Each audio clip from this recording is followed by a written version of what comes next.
The winter wind cut through Katherine Palmer's coat like 1,000 needles as she stood outside Morrison's livery stable in Naco, Arizona. Her cheeks burning with humiliation as the stable hand looked her up and down with barely disguised contempt. She had saved for 3 months to afford passage on the stagecoach heading north to Tucson, where her sister lay sick with fever. But the line operator had just informed her that the stage was already overweight with cargo and passengers, and her additional 160 pounds would be too much risk on the icy mountain passes they would traverse come morning. "I am sorry, miss, but winter travel is dangerous enough without overloading the horses," the operator said, though his tone suggested he was not sorry at all. "Perhaps you could wait until spring when the roads are clearer and we can accommodate passengers of all sizes."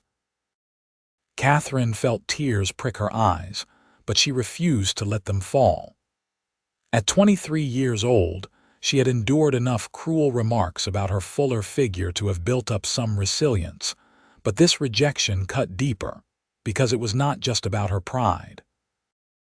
Her sister Martha was alone in Tucson, with no one to care for her except a neighbor who had already done more than could be expected. The letter Katherine had received 3 days ago made it clear that Martha's condition was worsening, and every day Katherine delayed could be the difference between seeing her sister alive or attending her funeral. "Please," Katherine said, hating the desperation in her voice. "Is there no other way? I must get to Tucson. My sister is dying." The operator shifted uncomfortably, and for a moment Katherine thought she saw a flicker of sympathy in his weathered face. But then he shook his head firmly. "I am sorry, miss. Company policy. I cannot risk the horses or the other passengers. There is another stage in 2 weeks. 2 weeks might as well have been 2 years. Katherine turned away before the man could see her composure crack, pulling her shawl tighter around her shoulders as she stepped back into the bitter December wind. Naco was a small border town, dusty and rough even in the best of times, and in winter it took on an especially desolate quality. The year was 1885, and while the wildest days of the frontier were beginning to fade, this corner of Arizona still held onto its untamed character.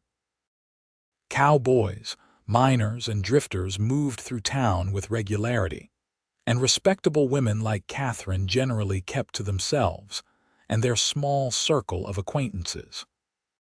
She had come to Naco 8 months ago to work as a schoolteacher, one of the few positions available to an unmarried woman of her education. The pay was modest, but it allowed her to send a little money to Martha each month and save the rest for emergencies. This qualified as an emergency, but apparently her savings were not enough to overcome the simple fact of her body taking up space in the world. Katherine walked slowly down the main street, her mind racing through possibilities. She could try to hire a private wagon, but that would cost far more than she had.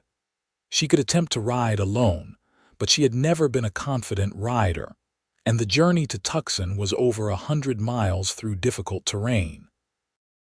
In winter, with the possibility of sudden storms and freezing temperatures, it would be suicide for someone of her limited experience. She was so lost in thought that she nearly walked straight into the horse tied up outside the general store. The animal, a massive bay gelding with a white blaze down his face, snorted and sidestepped, and Katherine jumped back with a startled gasp. "Whoa there, Goliath," a deep voice said, and Katherine looked up to find herself face to face with one of the tallest men she had ever seen. He had to be at least 6 feet 3 inches, with broad shoulders and sun-darkened skin that spoke of years working outdoors. His dark brown hair was slightly too long, curling at the edges beneath his worn hat, and his eyes were a striking hazel that seemed to take in everything with calm assessment. He wore the practical clothing of a working cowboy: denim pants, a heavy canvas coat and scuffed leather boots. "Sorry about that, miss. Goliath gets a bit restless when he has been standing too long." "No, it was my fault," Katherine said quickly. "I was not watching where I was going." The cowboy studied her for a moment, and Katherine saw his gaze catch on her face. She knew what he was seeing. Eyes red-rimmed from suppressed tears, cheeks still flushed with embarrassment, and an expression of barely controlled despair. To her surprise, concern flickered across his features. "Are you all right, miss?" he asked. "You look like you have had some bad news." Katherine started to give the automatic response that she was fine, but something about his genuine tone made the words catch in her throat. Maybe it was because she was exhausted from worrying about Martha, or maybe it was because this stranger's kindness was such a stark contrast to the cold dismissal she had just received, but she found herself telling him the truth. "I need to get to Tucson," she said. "My sister is very ill. But the stagecoach will not take me because they say I am too heavy for winter travel." She flushed again, saying it out loud, but pushed forward. "I do not know what to do. I have to get to her, but I do not have enough money for a private wagon, and I am not skilled enough to make the journey alone on horseback." The cowboy's expression darkened, not at her but at her situation. "They told you that you were too heavy." "Not in those exact words, but the meaning was clear enough," Katherine said bitterly. "The stage is already loaded with cargo, and adding my weight would be too much risk on the mountain passes." "That is a load of horse manure," the cowboy said bluntly, and despite everything, Katherine felt a small smile tug at her lips at his frank assessment. "I have worked with horses my whole life, and a good team can handle far more than one additional passenger." They were probably just overbooked and looking for an excuse. Katherine had suspected as much, but hearing someone else confirm it made her feel slightly less like the problem was entirely her fault. "Perhaps, but it does not change my situation. I still need to get to Tucson, and I still have no way to get there." The cowboy was quiet for a moment, and Katherine could see him thinking something through. Then he seemed to come to a decision. "I am headed to Tucson myself," he said, "leaving first thing tomorrow morning. I have business there that cannot wait, and I know the trails well enough to make good time even in winter. You could ride with me if you wanted." Katherine stared at him, certain she had misheard. "Ride with you? You mean share a horse?" "Goliath here is the strongest horse I have ever owned," the cowboy said, patting the gelding's neck affectionately. "He has carried me and a full deer carcass over mountain trails without breaking a sweat. He could easily carry both of us to Tucson, especially since we would be packing light. I could have you there in 3 days, maybe 4 if we hit bad weather." It was a generous offer, impossibly generous, and Katherine's first instinct was to refuse. She did not know this man, and accepting his help would mean traveling alone with him for days through isolated country. It would be highly improper, and if anyone found out, her reputation would be in tatters. But even as these thoughts raced through her mind, she was also calculating the alternative. If she waited for the next stage, Martha might be dead before she arrived. If she tried to make the journey alone and got lost or injured, she would never reach Tucson at all. "I do not even know your name," she said finally. The cowboy pulled off his hat in a belated gesture of courtesy. "Quincy Winters, miss. I work as a ranch hand mostly, but I do some work as a guide and tracker when the opportunity comes up. I know this country as well as anyone, and I give you my word that I would get you to Tucson safely and treat you with complete respect the entire way." There was something solid and trustworthy about Quincy Winters, something in the directness of his gaze and the calm confidence of his manner that made Katherine want to believe him. She had always prided herself on being a good judge of character, a necessary skill for a schoolteacher, and every instinct she had told her that this man was genuine in his offer. "Katherine Palmer," she said, extending her hand. "I teach school here in Naco, and I accept your offer, Mr. Winters, with gratitude. I can pay you for your trouble." "No payment necessary," Quincy said, shaking her hand with a grip that was firm but careful not to be crushing. "I am going that way regardless, and it would be my pleasure to help a lady in distress. Consider it a Christmas kindness. The season is coming up after all." Katherine felt something warm unfurl in her chest, a feeling she could not quite name. "Thank you," she said softly. "You have no idea what this means to me." "I think I have some idea," Quincy said, and his smile was kind. "I lost my own sister to fever when I was 15. I know what it is like to feel helpless. If I can keep you from going through that same experience, it would be worth any inconvenience." They made arrangements to meet at the livery stable at dawn, and Katherine returned to her small rented room behind the schoolhouse with her mind whirling. She packed quickly and efficiently, taking only what she could carry in a single bag, a change of clothes, personal necessities, and the little money she had left. She also packed some food for the journey, dried meat and hard biscuits that would keep well in the cold. That night, she barely slept. Her mind kept turning over the enormity of what she was about to do. She was going to ride for days through the wilderness with a man she had just met, trusting him completely with her safety and well-being. It was reckless and improper and possibly dangerous. But it was also her only real option, and something deep inside her insisted that Quincy Winters was exactly what he appeared to be. A good man who was offering help when it was needed. When dawn broke cold and gray over Naco, Katherine was already awake and dressed. She left a brief note for the school board explaining that she had a family emergency and would return as soon as possible, then made her way to the livery stable through streets still mostly empty in the early morning light. Quincy was already there, standing beside Goliath and checking the saddle and packs with careful attention. He looked up when Katherine approached and nodded in greeting. "Morning, Miss Palmer.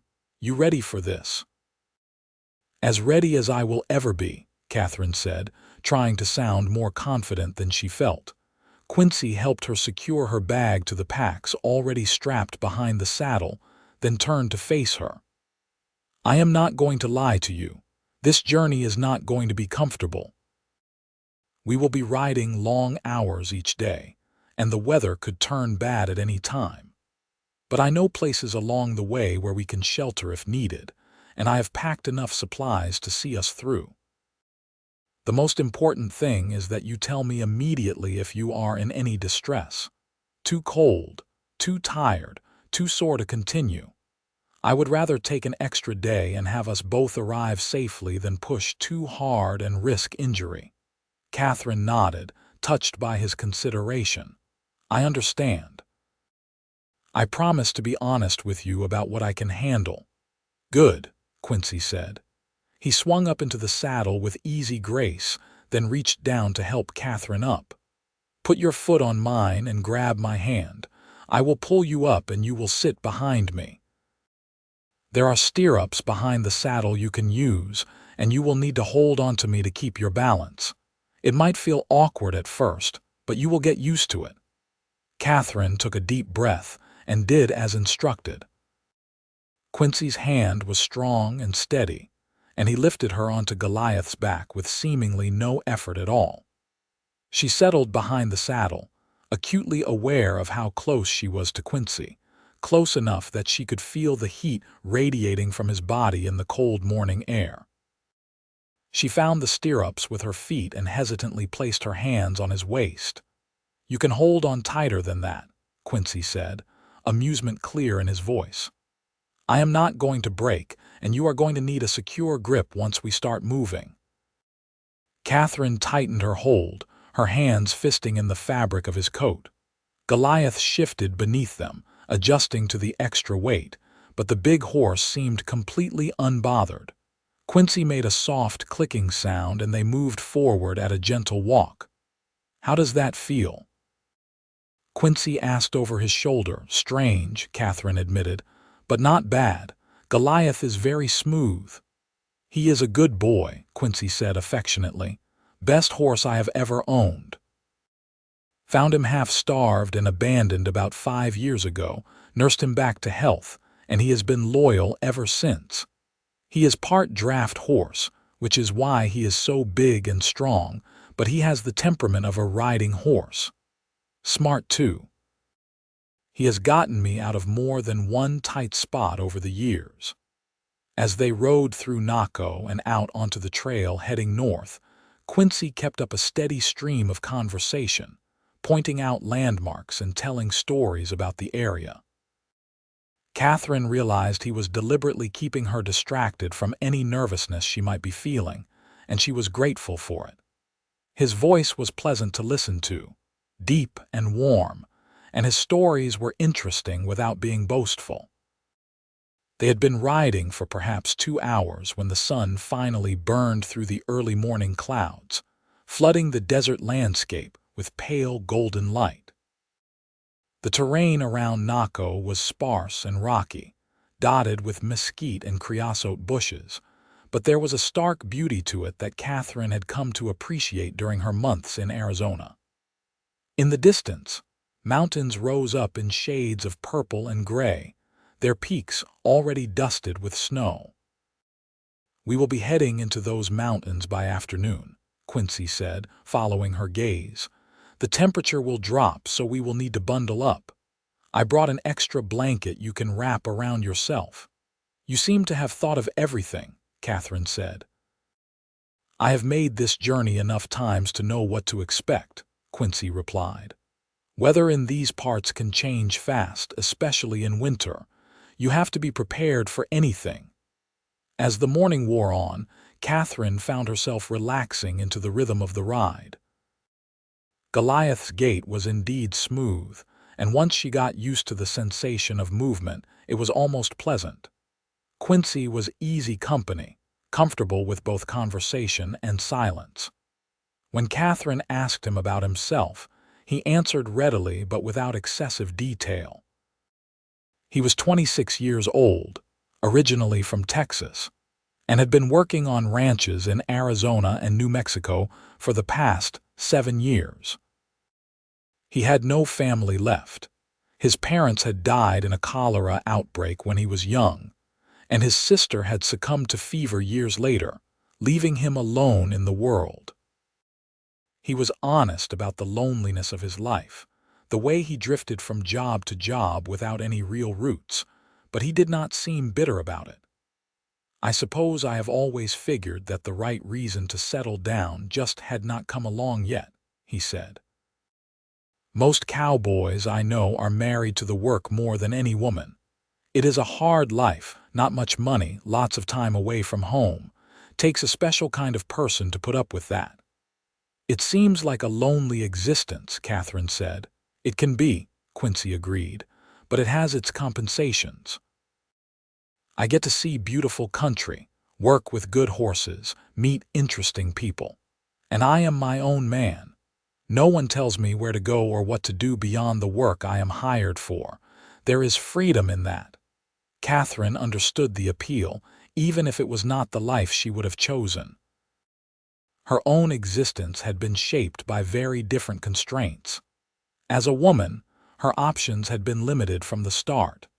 Marriage, teaching, or one of the few other respectable occupations open to her gender. She had chosen teaching because she loved children and books, and because it gave her a measure of independence.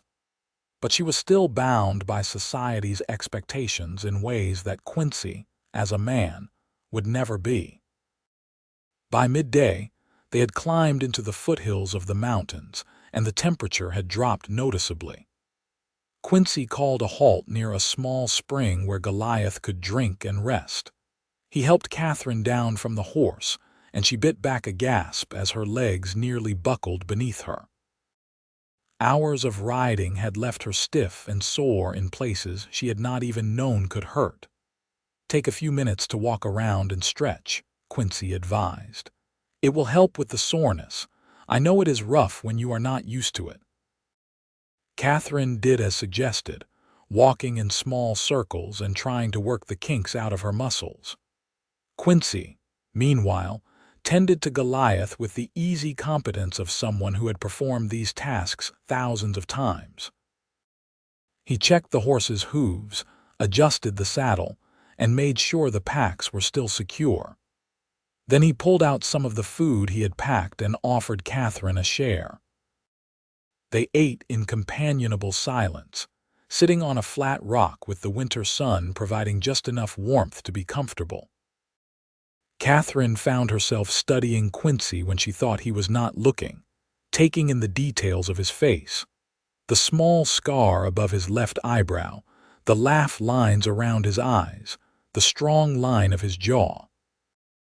He was handsome in a rugged, weathered way, and there was something about him that made her feel safe. "Can I ask you something?"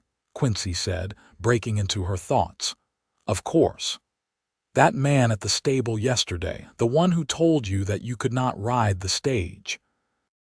Did he make you feel bad about yourself? About your size, I mean?" Katherine was surprised by the directness of the question. Most people would have danced around the topic or avoided it entirely. But Quincy's tone was matter-of-fact, not judgmental, and she found herself answering honestly.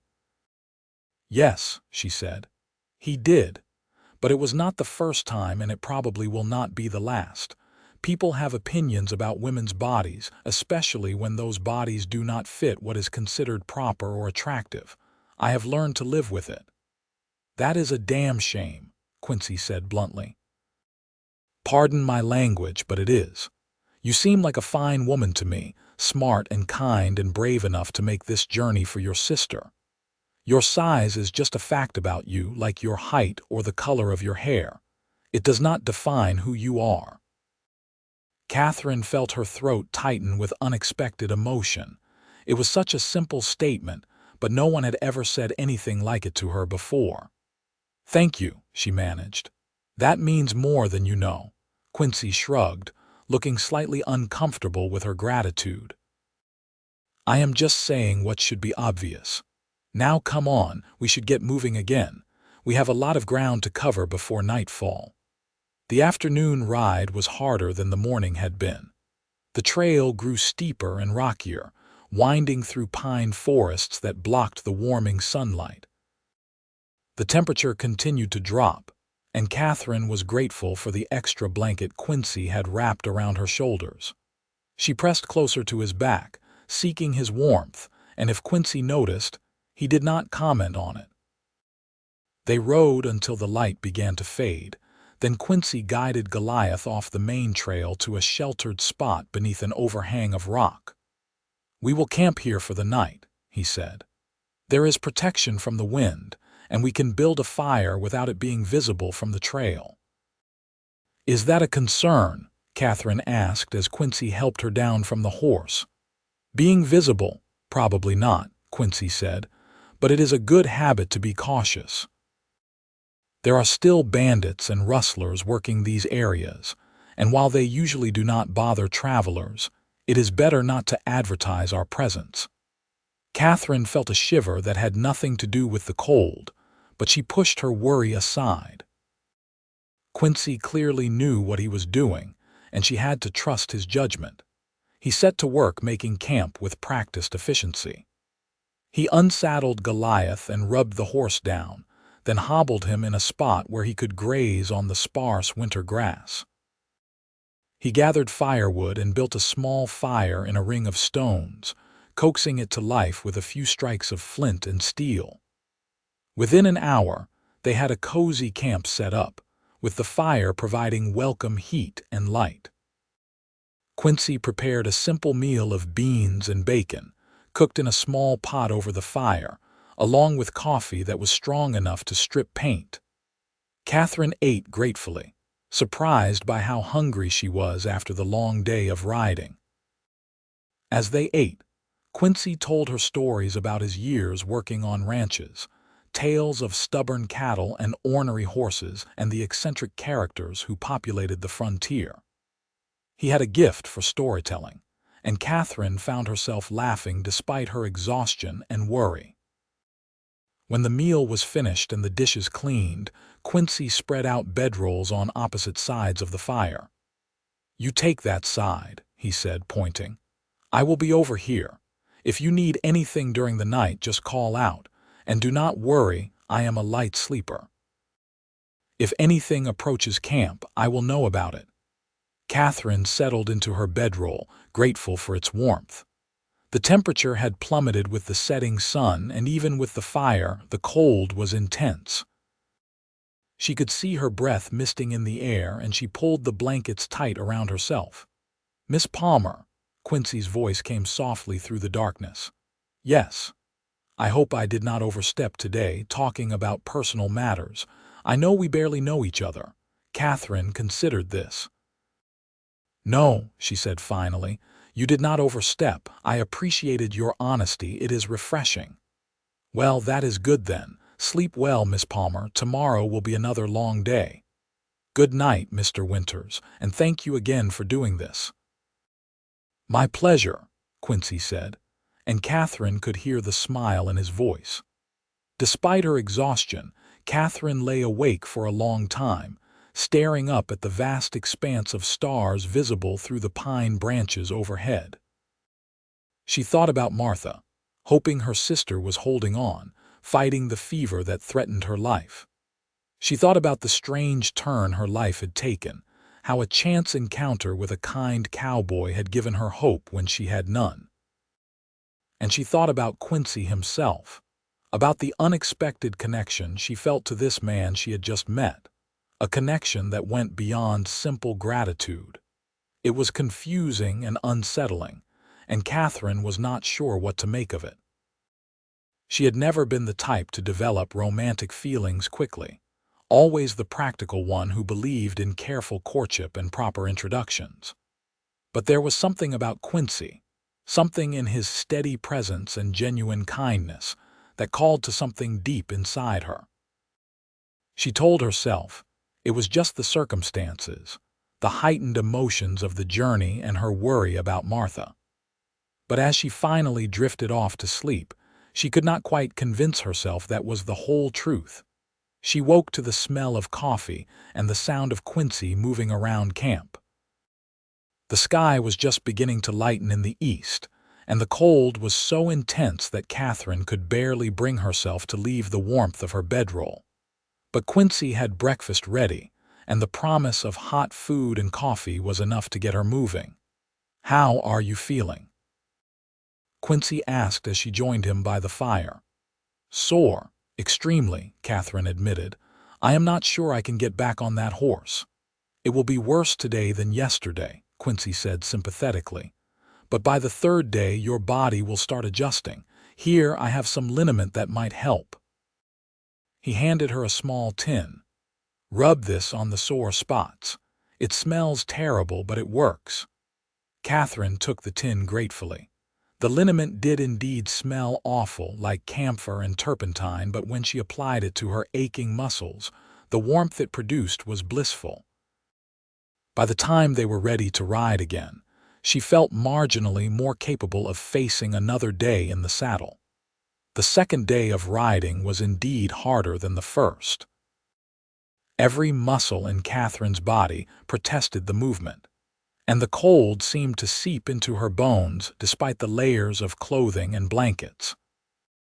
But Quincy was patient, calling frequent stops to let her rest and stretch, and his constant presence at her back provided both physical warmth and emotional support. They talked more that day, sharing stories about their lives. Katherine told Quincy about growing up in Ohio with Martha, about their parents who had died in a train accident when Katherine was 18, leaving the two sisters to fend for themselves.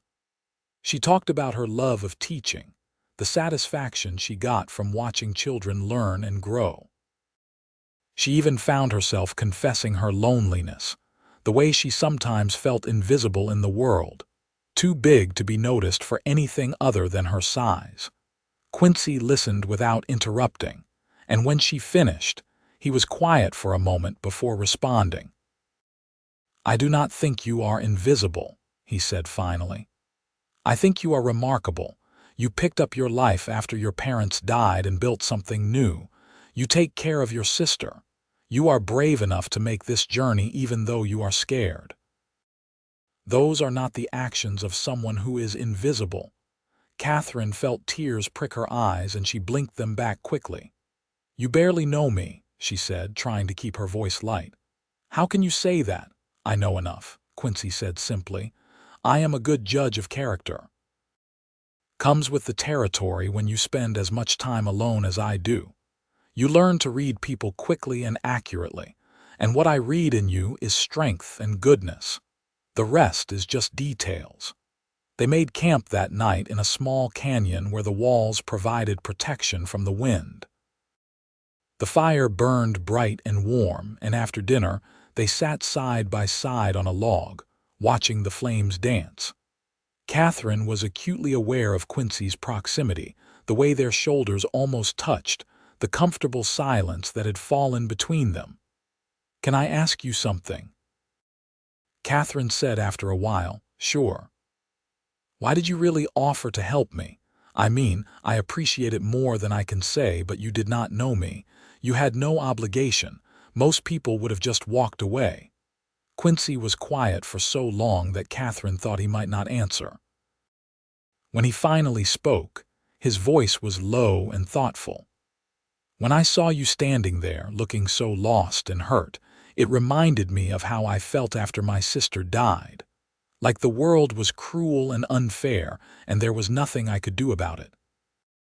I could not save my sister, but maybe I could help you save yours. And besides," he added, turning to look at her, "something told me I was supposed to help you. I do not know how to explain it better than that. It just felt right." Katherine met his gaze, and in the firelight his eyes looked almost golden. She felt her heart beat faster, felt the awareness between them shift and intensify into something she could not ignore. "It felt right to me too," she said softly.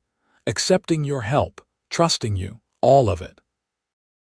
They sat there for a moment, the air between them charged with possibility. Then Quincy cleared his throat and looked away, breaking the spell. "We should get some sleep," he said, his voice rougher than usual. "Long day ahead tomorrow," Katherine nodded, trying to hide her disappointment. She told herself it was better this way, that getting emotionally entangled with Quincy would only complicate an already complex situation. But as she settled into her bedroll, she could not help wishing he had not looked away, wondering what might have happened if he had leaned just a little closer. The third day of the journey brought a change in the weather. Dark clouds rolled in from the west, heavy and threatening, and the temperature dropped even further. Quincy eyed the sky with concern. "We are going to get snow," he said, "probably by afternoon. We need to make as much progress as we can before it hits." He pushed Goliath harder than he had the previous days, and Katherine could feel the big horse's muscles bunching and releasing beneath them as they covered ground at a steady trot. The faster pace made the ride rougher, but Katherine gritted her teeth and held on, understanding the urgency. The snow began falling around mid-afternoon, fat white flakes that quickly began to accumulate on the trail. Within an hour, visibility had dropped dramatically, and the world became a whirling white blur. Katherine could feel Quincy's body tense in front of her, could sense his heightened alertness as he navigated through the storm. "There is a lined shack about 2 miles ahead," he called over his shoulder, his voice barely audible over the wind. "If we can make it there, we can wait out the worst of this storm." Those 2 miles were the longest of Katherine's life. The cold was brutal, biting through every layer of clothing and stealing the breath from her lungs. Snow caked on her eyelashes and turned Goliath's dark coat white. She clung to Quincy with numb fingers, trusting him completely to get them to safety. When the lined shack finally appeared through the blowing snow, Katherine could have wept with relief. It was small and rough, barely more than 4 walls and a roof, but it represented shelter from the storm. Quincy dismounted quickly and helped Katherine down, then led Goliath around to the small lean-to attached to the back of the shack where the horse would have some protection. Inside the shack, it was dark and cold, but at least they were out of the wind. Quincy worked quickly, lighting a lantern and assessing their shelter. There was a small stove in one corner, a pile of old firewood stacked beside it, and a single narrow cot against the wall. Not much, but it would do. "Thank God the wood is still here," Quincy said, already loading the stove. These lined shacks are maintained by the ranchers for exactly this purpose: shelter during storms. There is an unwritten rule that you always leave wood and matches for the next person who needs them. Within minutes, he had a fire going in the stove, and blessed warmth began to seep into the small space. Katherine stood as close to the stove as she dared, shivering violently as her body tried to warm itself. Her fingers and toes were numb, her teeth chattering so hard she could not speak. Quincy took off his coat and wrapped it around her shoulders on top of her own. "We need to get you warm," he said, concern clear in his voice. "That was too close. Another hour in that storm and we would have been in real trouble." He rubbed her hands between his own, trying to restore circulation, and the pain as feeling returned to her fingers made Katherine gasp. But it was a good pain, a sign that she was not frostbitten. Gradually, the shivering subsided, and she was able to take stock of their situation. The storm showed no signs of letting up. Through the single small window, Katherine could see nothing but swirling white.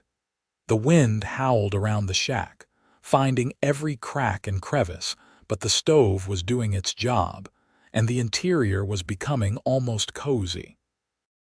"How long do you think we will be stuck here?" Katherine asked. Quincy shook his head. "Hard to say. Could be a few hours, could be overnight. We have enough wood to keep the fire going, and I have food in the packs. We will be all right." As the hours passed and the storm continued to rage, they settled in to wait it out. Quincy prepared a hot meal, which they ate sitting side by side on the cot since there was nowhere else to sit. The forced intimacy of the small space made Katherine hyper-aware of every point of contact between them. Their shoulders touching, their thighs pressed together, the way Quincy's arm occasionally brushed against hers. They talked to pass the time, their conversation ranging from serious to silly and back again. Katherine learned that Quincy loved to read but rarely had the chance, that he had a deep appreciation for music, even though he could not carry a tune, that he dreamed of someday owning his own ranch where he could raise horses. Quincy learned that Katherine wrote poetry in her spare time but never showed it to anyone, that she was terrified of spiders but loved snakes, that she desperately wanted children of her own someday.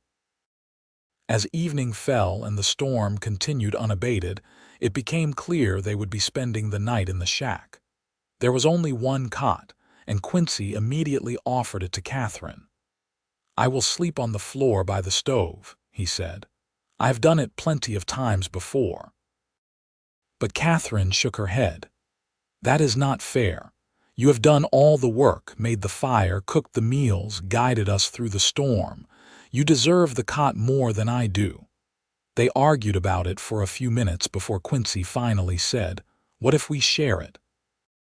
The cot is narrow, but we could both fit if we did not mind being close. And honestly, it would be warmer that way. Body heat and all that." Katherine knew she should refuse. Sharing a bed with a man she was not married to was beyond improper. But the practical part of her brain pointed out that no one would ever know, and that Quincy had been nothing but respectful throughout their journey.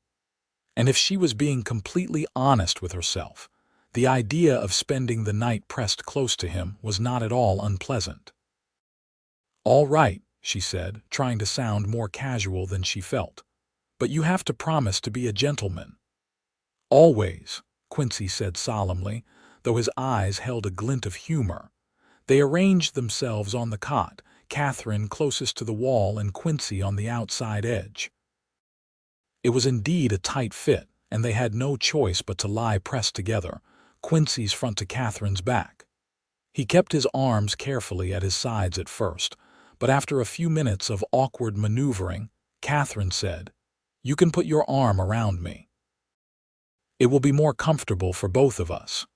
Quincy's arm came around her waist, and Katherine felt herself relax back against him. His body was warm and solid, and despite the impropriety of the situation, she felt completely safe. Outside, the storm continued to howl, but inside the small shack, there was only warmth and quiet and the steady rhythm of Quincy's breathing. "Katherine," Quincy's voice was soft in the darkness. At some point during the day, they had moved to first names, though Katherine was not sure exactly when it had happened. "Yes, I am glad I met you. Even with the storm and the difficult journey, I am glad." Katherine turned her head slightly, trying to see his face in the dim light from the stove. "I am glad, too," she said. "More than you know." She felt Quincy's arm tighten around her for just a moment, a gentle squeeze that conveyed more than words could.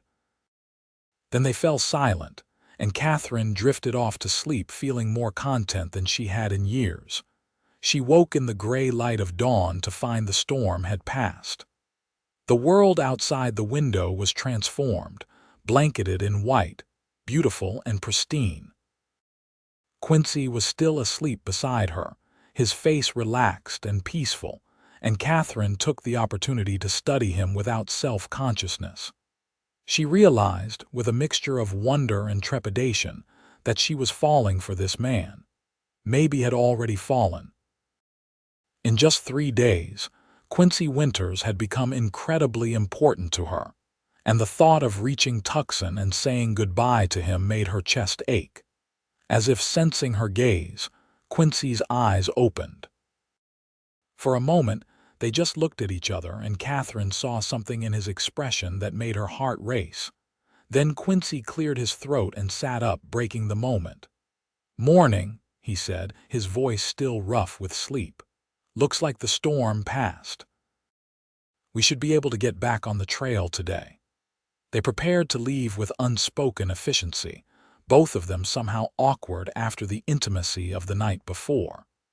Goliath was eager to get moving, having spent the night in the lean-to with only hay and his own winter coat for warmth. The trail was covered in snow, but Quincy seemed to know exactly where he was going, following landmarks that Katherine could not even see. The 4th day of travel was slow going due to the snow, but the weather stayed clear and cold. They made steady progress through the mountains, dropping down toward the valley where Tucson lay. Katherine's body had finally adjusted to the rigors of riding, and while she was still sore, it was manageable now rather than agonizing. They talked less that day, both of them lost in their own thoughts. Katherine found herself alternating between worry about Martha and anxiety about what would happen when they reached Tucson. She wanted to see her sister, needed to know that Martha was all right, but she also dreaded the moment when she would have to say goodbye to Quincy and watch him ride away. They made camp that night in a sheltered grove of cottonwoods, and after dinner they sat by the fire in a silence that felt charged with unspoken words. Finally, Quincy said, "We should reach Tucson by tomorrow afternoon." "That is good," Katherine said, though her voice lacked conviction. "I am anxious to see Martha." "I am sure you are." Quincy poked at the fire with a stick, sending sparks spiraling up into the night sky. "What will you do after, assuming your sister is recovering?" "I suppose I will need to get back to Naco," Katherine said. "I have my teaching position, and I cannot afford to lose it. Though I hope Martha will be well enough to travel with me. I do not like the idea of leaving her alone again. Quincy nodded slowly. Tucson is a nice enough town, growing pretty fast these days. I imagine there is need for teachers there too, if you wanted to relocate. Katherine looked at him sharply, trying to read his expression in the firelight. Was he suggesting what she thought he was suggesting? I had not considered that, she said carefully, but I suppose it is a possibility. The business I have in Tucson is a job offer, Quincy said, still not looking at her. Fellow I know is starting up a horse ranch outside of town, breeding and training stock. He wants me to come on as foreman. It is good pay, steady work, a chance to finally put down some roots. I had been planning to take it. That sounds like a wonderful opportunity, Katherine said, her heart beginning to beat faster. It is, Quincy agreed, but I have to admit over the past few days I have been thinking about it differently. Thinking about what it might mean to have roots, to stay in one place. Thinking about what I would want that place to be like, who I would want to share it with. He finally looked at her, and in his eyes, Katherine saw everything she had been feeling but was afraid to name. Hope, longing, and something that might be love.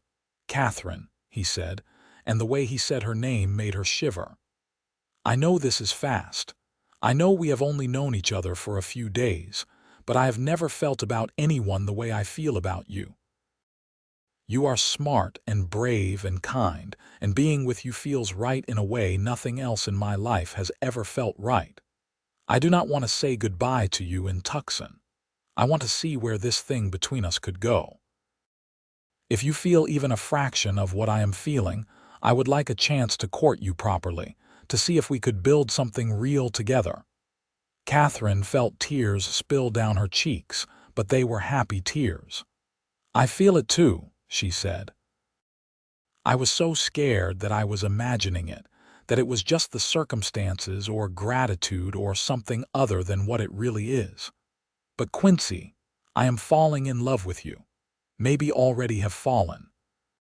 Quincy's face broke into a wide smile and he reached out to cup her cheek in his hand, his thumb brushing away her tears. Can I kiss you? He asked softly. Please, Katherine whispered. He leaned in slowly, giving her every chance to change her mind, but Katherine met him halfway. Their lips touched gently at first, a sweet, tentative exploration, but then the kiss deepened into something more urgent, more passionate. Katherine felt like she was on fire, every nerve in her body alive and singing. Quincy's arms came around her, pulling her close, and she went willingly, wrapping her own arms around his neck. When they finally broke apart, both breathing hard, Quincy rested his forehead against hers. I have wanted to do that since the moment I saw you, he said. I wish you had done it sooner, Katherine replied, making him laugh. They stayed up late that night, talking and kissing and making plans for a future that suddenly seemed bright with possibility. Quincy wanted to introduce her to his friend who owned the ranch, thought there might be work for Katherine at the school in town. Katherine wanted Quincy to meet Martha, hoped her sister would be well enough to see her happiness and share in it. They were both nervous and excited, aware that they were taking a leap of faith but unable to resist the pull between them. When they finally settled down to sleep, it was together, wrapped in each other's arms with no pretense of propriety. Katherine felt safe and cherished, feelings she had never experienced with any other man. As she drifted off to sleep, she sent up a silent prayer that Martha would be all right, that this happiness blooming inside her would not be tainted by grief. They set out early the next morning, both eager to reach Tucson. The trail dropped steadily out of the mountains and into the valley, and by early afternoon they could see the town spread out before them. Tucson in 1885 was a bustling settlement, larger than Naco by a considerable margin, with adobe buildings and a growing population that included ranchers, miners, merchants, and soldiers from the nearby fort. Quincy guided Goliath through the streets to the address Katherine had for Martha's lodgings. With every block they traveled, Katherine's anxiety increased. What if they had arrived too late? What if Martha had succumbed to the fever while Katherine was making her way across the mountains? The house was a small adobe structure on a quiet street. Katherine slid down from Goliath almost before the horse stopped moving, and Quincy was right behind her as she hurried to the door. She knocked, her heart pounding so hard she thought it might burst from her chest. The door opened to reveal a middle-aged woman with kind eyes and tired features. "Yes," she said. "I am Katherine Palmer," Katherine said, the words tumbling out. "I am looking for my sister, Martha Palmer. I was told she was staying here, that she had been very ill. Please, is she all right?" Recognition dawned on the woman's face. "Oh, Miss Palmer, your sister has been so worried about you, wondering if you received her letter. I am Mrs. Chen, the neighbor who has been caring for her. Please come in. Your sister is still weak, but the fever broke 3 days ago. The doctor thinks she will make a full recovery." Katherine felt her knees go weak with relief, and Quincy's hand on her elbow steadied her. "She is alive. She is going to be all right." "Yes, dear, she is resting now, but I know she will want to see you. Come, I will take you to her." Mrs. Chen led them through the small house to a bedroom at the back. Martha was lying in bed, pale and thin but unmistakably alive. Her eyes opened as they entered, and when she saw Katherine, her face lit up with joy and relief. "Katie," she said, using the childhood nickname that only Martha still employed. "You came. I was so worried that the letter would not reach you in time, or that you would not be able to make the journey." Katherine rushed to her sister's side, gathering Martha's frail form into a careful hug. Both women were crying now, tears of relief and happiness streaming down their faces. Quincy stayed back by the door, giving them their moment, but Katherine reached out a hand to him. "Martha, this is Quincy Winters. He is the reason I am here. When the stagecoach would not take me, he offered to bring me on his horse. He saved my life, and he got me here in time to see you." Martha looked at Quincy with gratitude shining in her eyes. She was younger than Katherine by 2 years, with the same brown hair and kind face, though illness had left her gaunt and hollow-eyed. "Thank you," she said to Quincy. "I do not know how to repay such a kindness." "No repayment necessary," Quincy said, echoing the words he had said to Katherine days ago in Naco. "I am just glad I could help, and even gladder to see that you are on the mend." They spent the next hour catching up. Martha explained that she had contracted the fever from one of the children she cared for as a nursemaid. It had come on suddenly and violently, and she had been too sick to care for herself. Mrs. Chen had found her delirious with fever and had taken on the task of nursing her back to health, even bringing in a doctor when Martha's condition worsened. "I thought I was going to die," Martha said quietly. "The fever was so high, and I kept dreaming about Mama and Papa. I could almost see them, calling me to join them. But then the fever broke, and I was still here. And now you are here, Katie, and I feel like everything is going to be all right." Katherine squeezed her sister's hand. "Everything is going to be all right," she agreed. "You just need to focus on getting your strength back." As the afternoon wore on, Quincy excused himself to attend to his business and find lodgings for the night. He promised to return the next day, and Katherine walked him to the door. Out of sight of the others, he pulled her into a quick embrace. "I am so glad your sister is recovering," he said. "I know how much she means to you." "Thank you," Katherine said, "for everything. I do not know what I would have done without you." "You do not have to thank me," Quincy said, kissing her forehead. "I will see you tomorrow, and we can start figuring out what comes next." After Quincy left, Katherine returned to Martha's side. Mrs. Chen brought them tea and a light meal, and the two sisters talked deep into the evening. Eventually, Katherine found herself telling Martha about Quincy, about the journey through the mountains and the connection that had grown between them. Martha listened with growing delight. "Katie, that is wonderful," she said. "I have never heard you talk about any man the way you are talking about him. You truly care for him." "I love him," Katherine said simply. "I know it is fast, and I know it seems improbable, but I do. And he says he loves me too. He wants to court me to see if we can build a life together." "Then you should let him," Martha said firmly. "Life is too short to ignore happiness when it finds you. I learned that lying in this bed, thinking I was dying. If you have found someone who makes you happy, someone who sees you for who you are and loves what he sees, then you should hold onto that with both hands." Over the next few weeks, a new pattern established itself. Katherine divided her time between caring for Martha and spending time with Quincy. True to his word, he courted her properly, calling on her at respectable hours, taking her for walks through Tucson, introducing her to the friends and acquaintances he had in town. He also took her to meet his friend Marcus, the man who was starting the horse ranch. Marcus was a gruff man in his 50s with a shrewd eye and a deep love for horses. He and Quincy had worked together years ago, and Marcus had specifically sought Quincy out for the foreman position because he trusted his skills and judgment.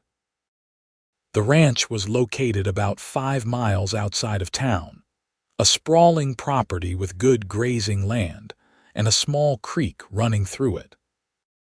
Marcus was in the process of building the main house and barns, and he had grand plans for breeding quality horses that would be in demand throughout Arizona and beyond. "I could use someone with your touch, Quincy," Marcus said as they toured the property. "You have always had a gift with horses, and I need a foreman I can trust to run the day-to-day operations while I handle the business side of things." Quincy accepted the position on the spot, and Katherine could see the excitement in his eyes as he talked about the work ahead.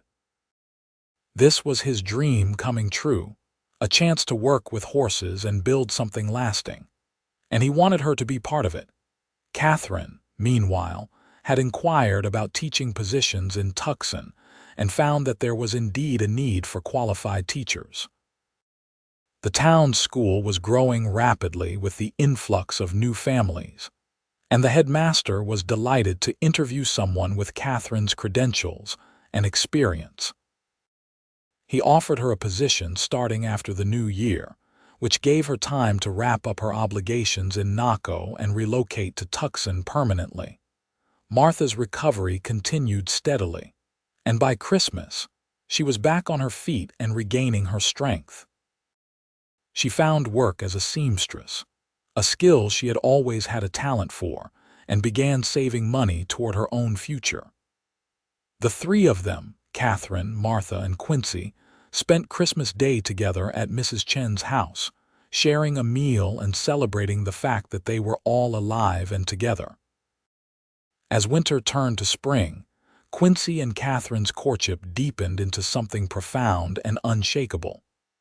They spent every moment they could together, learning each other's quirks and habits, building the foundation of trust and understanding that would support a lifetime together. Quincy was everything Katherine had never dared to hope for in a partner. Kind without being weak, strong without being domineering, passionate without being reckless.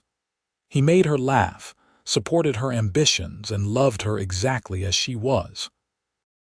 For his part, Quincy seemed to blossom with Katherine in his life. The loneliness that had shadowed him for years lifted, replaced by a contentment and joy that everyone around him could see. He talked about the future with enthusiasm, making plans that always included Katherine at the center.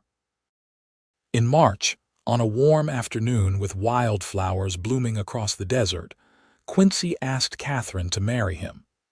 They were at the ranch, which was really starting to take shape now, with the main house nearly complete, and the corrals and barns up and functional. Quincy had brought Katherine out to see the progress, and they were standing on the porch of what would be the foreman's house, a small but well-built structure with a view of the mountains in the distance. "I want to spend my life with you," Quincy said, taking both of Katherine's hands in his. "I want to wake up next to you every morning and fall asleep beside you every night. I want to build this ranch with you, raise a family with you, grow old with you. Katherine Palmer, will you marry me?" Katherine's answer was immediate and unequivocal. "Yes," she said, throwing her arms around his neck. "Yes, absolutely yes." They were married in April, a small ceremony attended by Martha, Marcus, Mrs. Chen, and a handful of friends they had made in Tucson. Katherine wore a simple blue dress that Martha had made for her, and Quincy wore his best clothes with his hair neatly trimmed and his boots polished. They exchanged vows in the small church in town, promising to love and cherish each other for the rest of their lives, and Katherine felt a happiness so complete it almost frightened her. The foreman's house became their home, and Katherine threw herself into making it cozy and welcoming. She planted flowers around the porch, hung curtains in the windows, and filled the shelves with books and mementos. Quincy worked long hours at the ranch, but he always made time for Katherine, and their evenings together became her favorite part of the day. In May, Katherine started her teaching position at the Tucson school, and she found immense satisfaction in her work.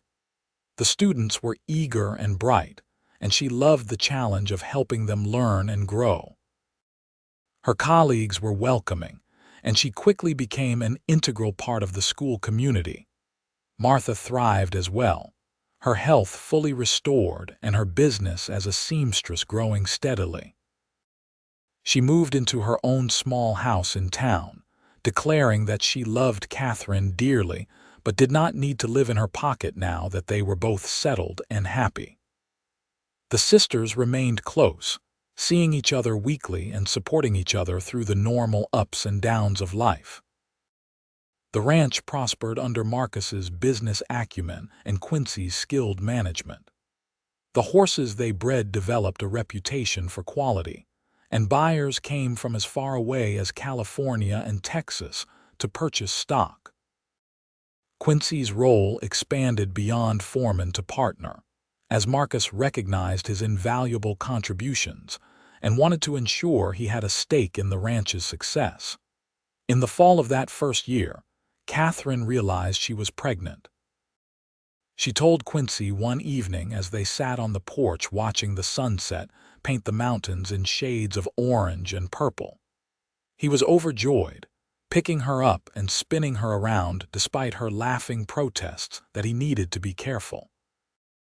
"We are going to have a baby," he kept saying, wonder in his voice.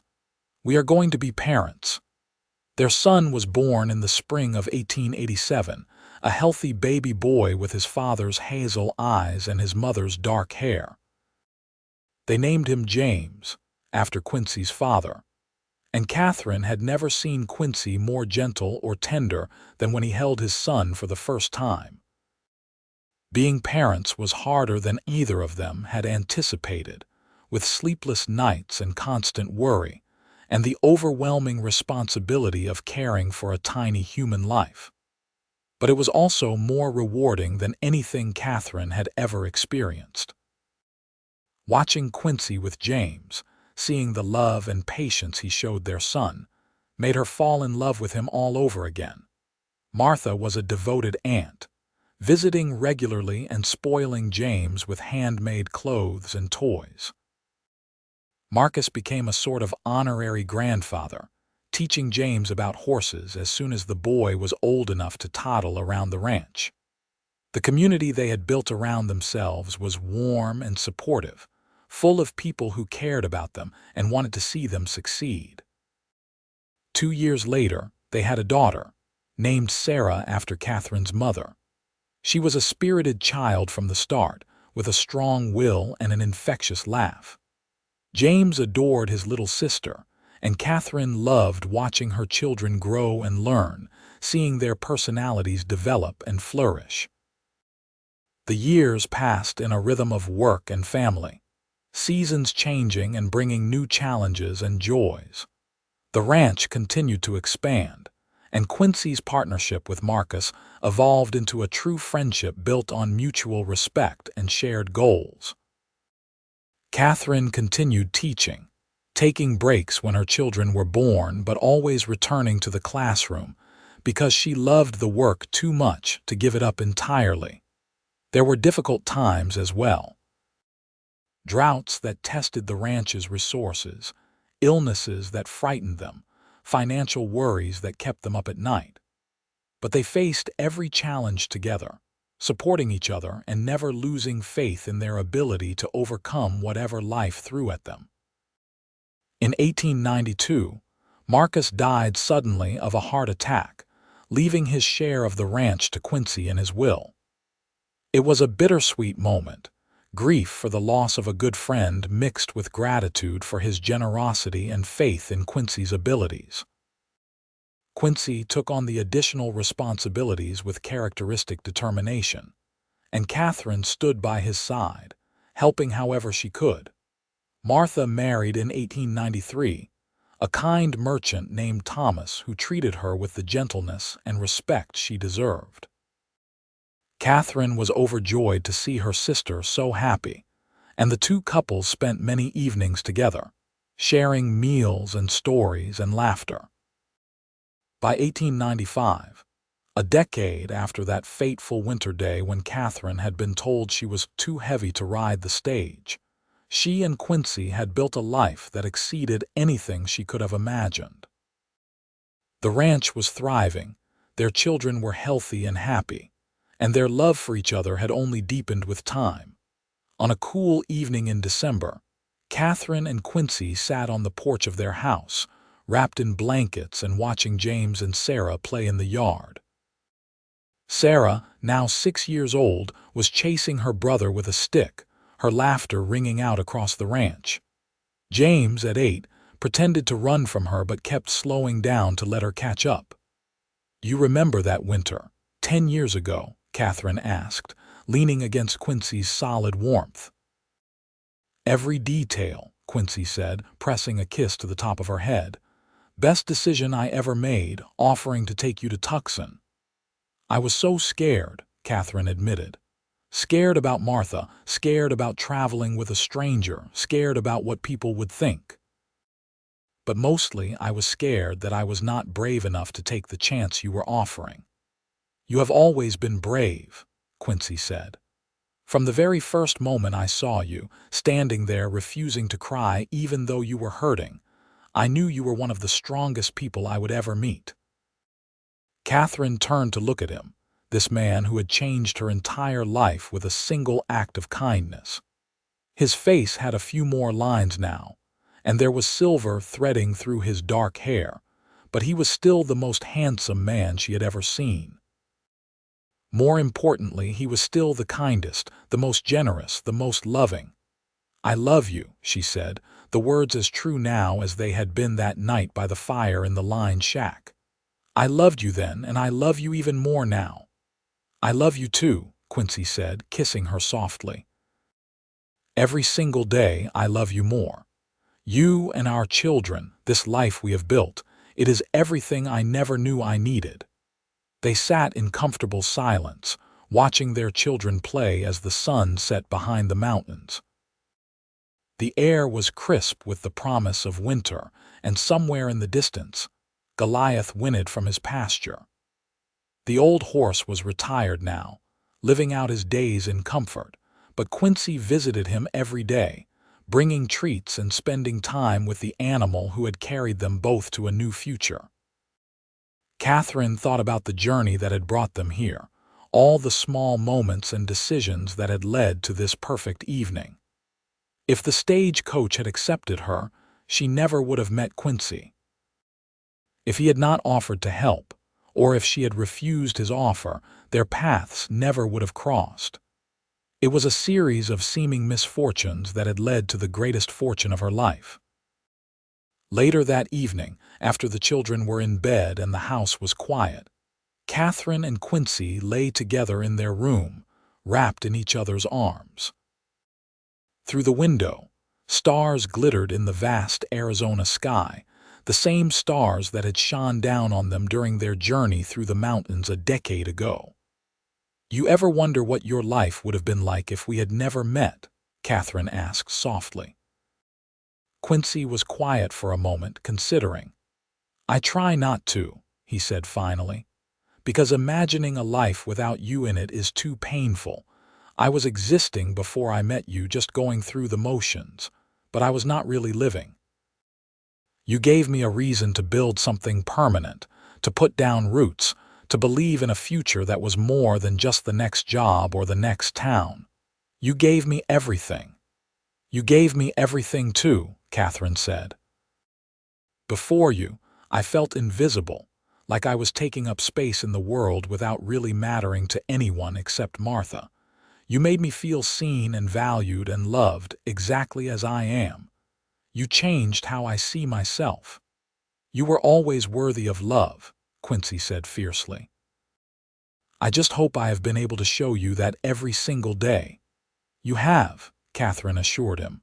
"More than you know." They fell asleep that way, holding each other close, secure in the knowledge that they had found something rare and precious. In the morning, they would wake and return to their daily routines. Quincy managing the ranch, Katherine teaching her students, both of them caring for their children and home. But every morning they would wake together, and every evening they would come home to each other, and that was the real miracle. The years continued to unfold with their mixture of joy and sorrow, triumph and challenge. James grew into a thoughtful young man who loved horses as much as his father did, eventually taking on more responsibilities at the ranch. Sarah proved to be a brilliant student, inheriting her mother's love of learning and teaching. In 1898, Katherine gave birth to another son, whom they named Marcus in honor of Quincy's late friend and partner. The turn of the century brought changes to Arizona and to their lives. Tucson continued to grow, transforming from a rough frontier town into a proper city. The railroad expanded, bringing new opportunities and new people. The wild days of the Old West faded into memory, replaced by a more settled and civilized era. But through all the changes, Katherine and Quincy's love remained constant. They had built something enduring, a partnership based on respect and trust and genuine affection. They had created a family and a home, a place where they and their children could thrive. In 1905, on their 20th wedding anniversary, Quincy took Katherine back to the line shack where they had spent that pivotal night during the snowstorm.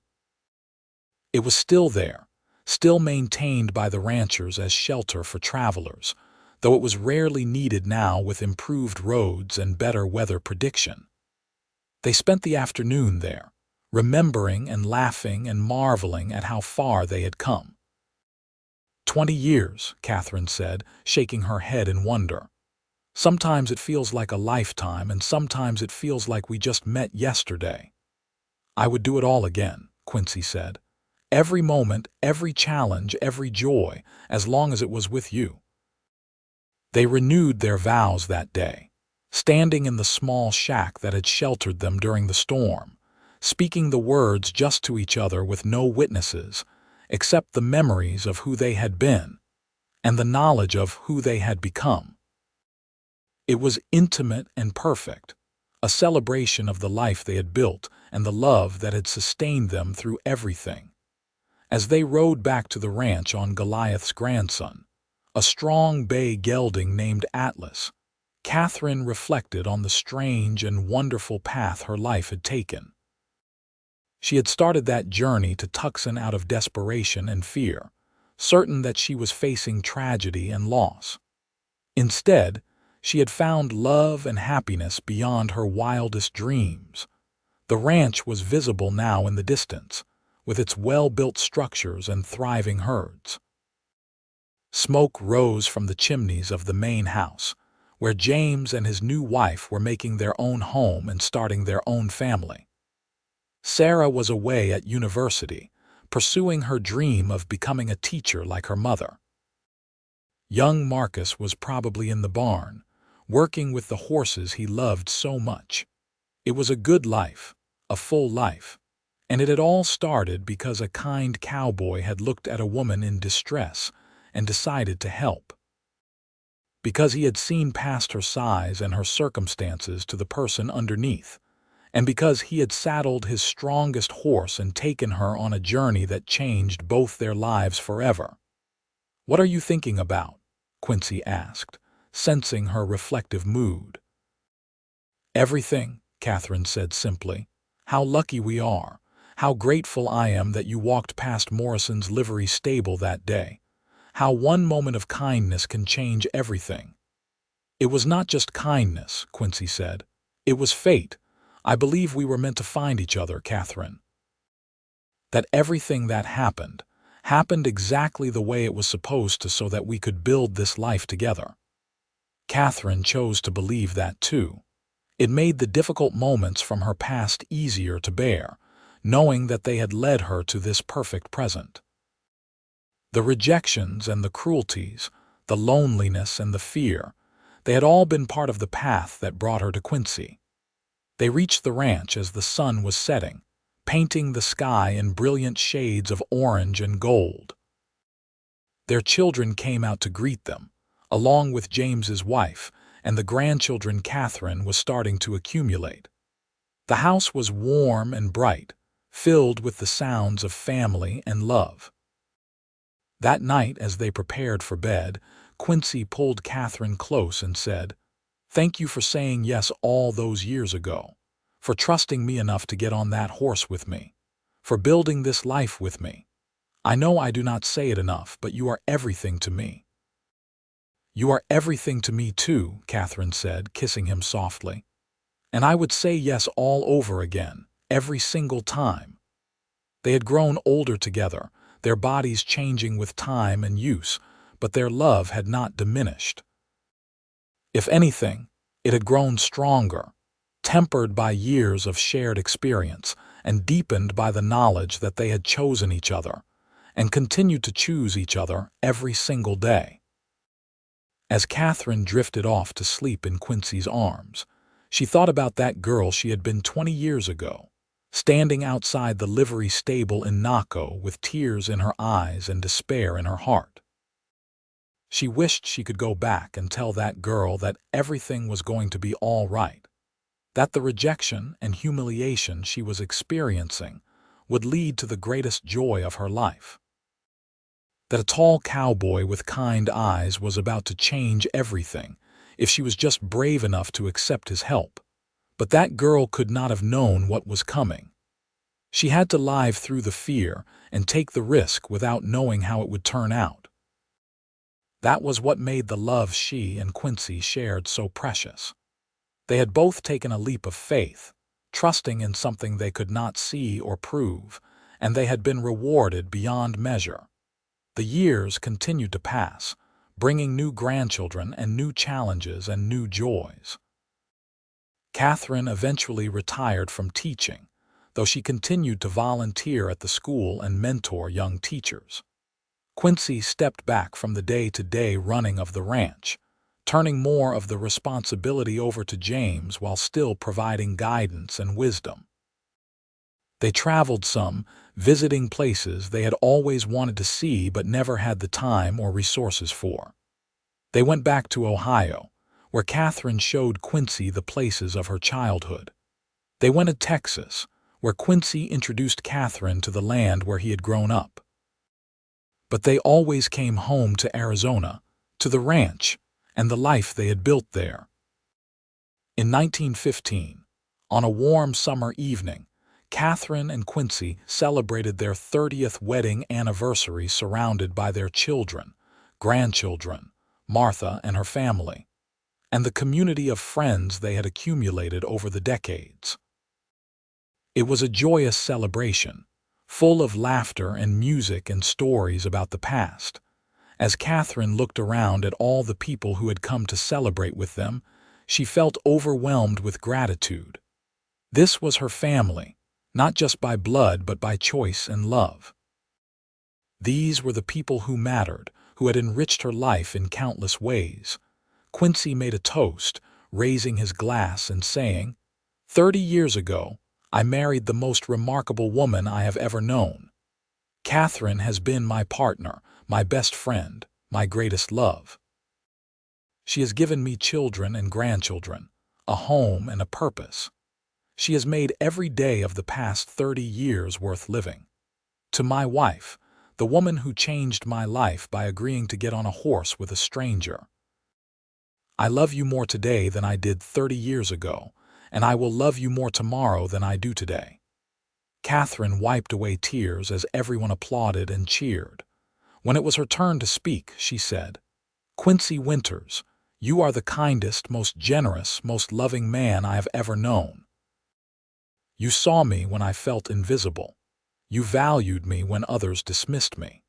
You loved me exactly as I am, without conditions or reservations.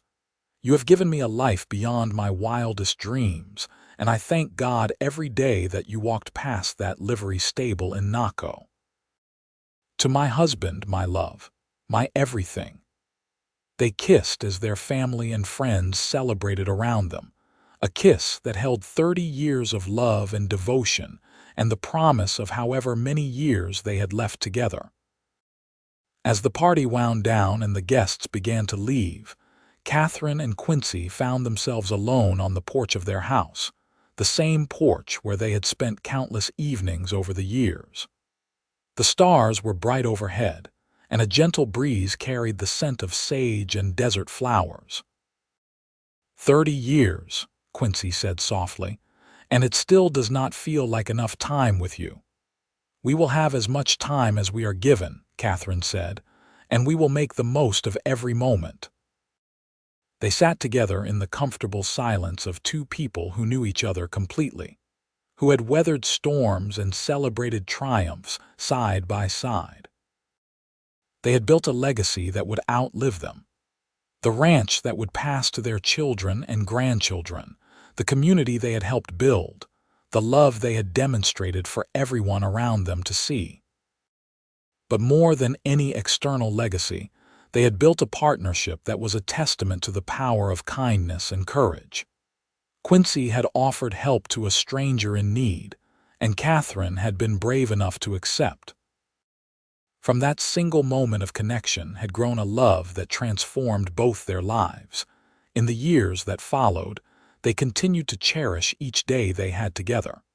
They watched their grandchildren grow and begin families of their own. They celebrated milestones and mourned losses. They held each other through illnesses and injuries, demonstrating the same devotion and care that had characterized their entire marriage. Quincy passed away in 1922 at the age of 63, dying peacefully in his sleep with Katherine beside him. His loss devastated her, leaving a hole in her heart that could never be filled. But even in her grief, Katherine was grateful for the 37 years they had shared, for every moment of love and laughter and companionship. She lived another 15 years, remaining active and engaged with her family and community. She told stories about Quincy to her grandchildren and great-grandchildren, making sure they knew what an extraordinary man he had been. She taught them about kindness and courage, about taking chances on love even when it seemed improbable or risky. Katherine Palmer Winters died in 1937 at the age of 75. Surrounded by family in the house she and Quincy had made their home. Her last words were about him, a soft murmur about seeing him again, about finally being reunited with her great love.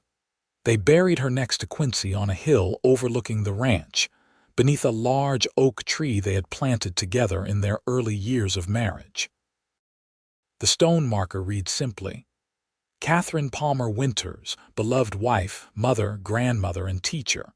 She was loved beyond measure." But the real monument to Katherine and Quincy's love was not the stone marker or even the ranch that bore their name. It was the family they had created, the lives they had touched, the example they had set for everyone who knew them. Their story was passed down through generations, a reminder that love could be found in the most unexpected places, that kindness could change lives, and that courage to take a chance on happiness was always worth it. The ranch continued to thrive under the management of their descendants, who honored the legacy Katherine and Quincy had built. And sometimes, on winter evenings when the stars were bright and the air was crisp, people swore they could see two figures on horseback riding across the land, a tall cowboy and the woman he loved, together forever in the place they had called home.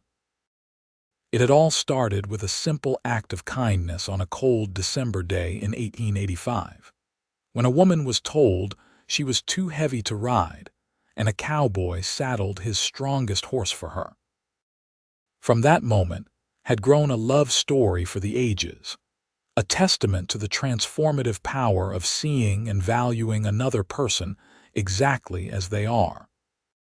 Katherine and Quincy had found each other against all odds, and they had built a life that proved that true love, once found, could weather any storm and last beyond death itself. Their love story became legend in Tucson, told and retold with embellishments and variations, but always maintaining the core truth, that sometimes the greatest love stories begin not with love at first sight, but with simple kindness offered and accepted. That the strongest foundations are built on respect and genuine care.